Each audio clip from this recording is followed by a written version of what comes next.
pendidikan di Indonesia masih menyimpan segudang permasalahan yang belum terselesaikan oleh pemerintah. Orang-orang pendidikan kok bisa salah mengambil kebijakan? Dan yang tak layak sebagai sangat besar dalam sejarah SMP 75 tahun Indonesia masih yang biasa belajar Namun di Indonesia, kesenjangan pendidikan masih terjadi.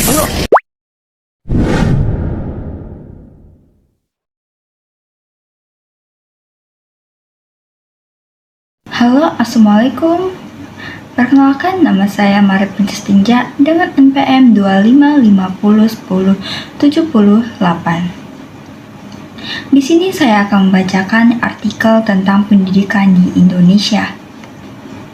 Pendidikan merupakan proses yang terus-menerus tidak berhenti.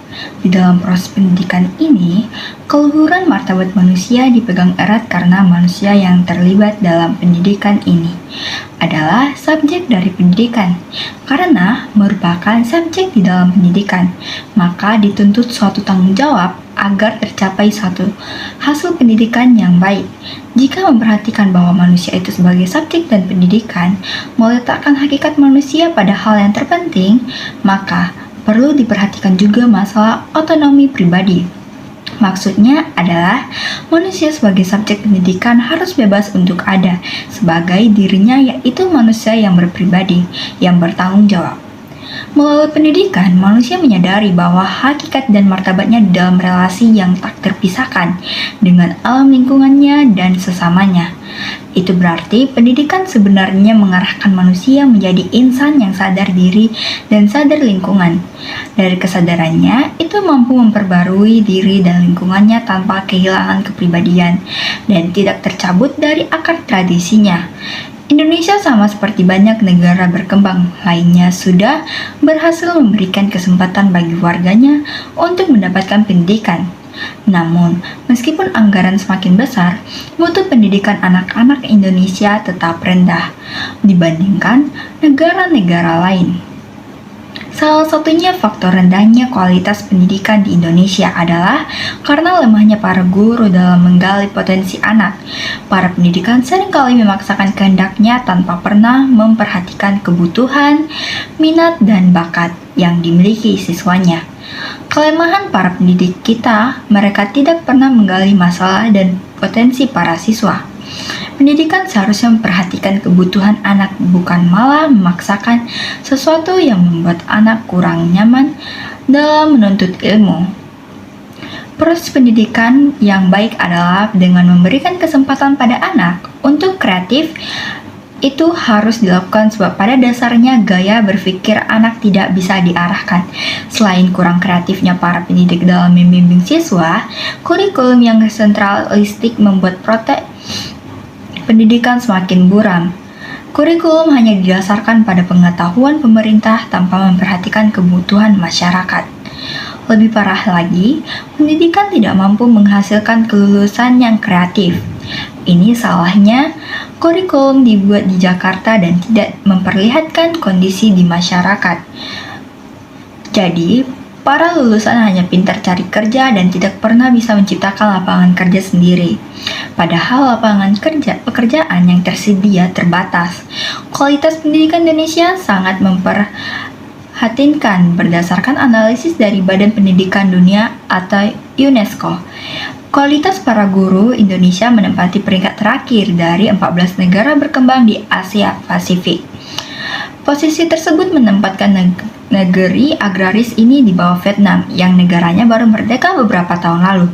Sedangkan untuk kemampuan membaca, Indonesia berada pada peringkat 39 dari 42 negara berkembang di dunia. Lemahnya input kualitas guru kita ada di peringkat 14 dari 14 negara berkembang. Ini juga kesalahan negara yang tidak serius untuk meningkatkan kualitas pendidikan. Dari sinilah penulis mencoba untuk membahas lebih dalam mengenai pendidikan di Indonesia dan segala dinamikanya.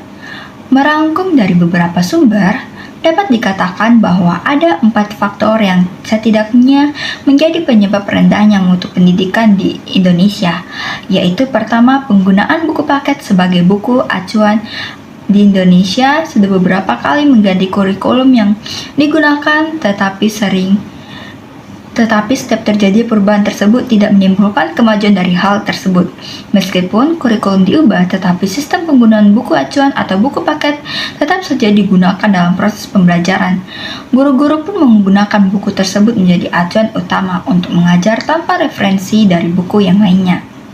2. Sistem pengajaran yang monoton. Sistem pembelajaran yang selalu diterapkan para guru untuk muridnya, dengan memberi peraturan bahwa selama guru menyampaikan materi, murid tidak diperbolehkan bertanya. Hal tersebut malah menjadikan anak murid malas bertanya dan justru tidak memperhatikan materi yang disampaikan. Tidak ada komunikasi yang aktif antara anak murid dengan guru. 3. Kualitas guru yang rendah. Bukan rahasia lagi bahwa para guru di Indonesia itu memiliki kualitas yang rendah. Mereka lebih mementingkan mutu mereka sendiri daripada keberhasilan para muridnya. Tuntutan dari pemerintah yang juga meminta sertifikasi bahwa lebih mendorong mereka untuk memanipulasi data dan mementingkan administrasi sekolah. Bagaimana cara mempertahankan murid? Cara menarik murid-murid baru agar ingin mendaftar ke sekolah tersebut. 4. Ada budaya mencontek yang semakin menjadi budaya mencontek. Sebenarnya bukanlah salah dari anaknya malas belajar, tetapi dari guru tidak dapat mengontrol kebiasaan anak seperti itu.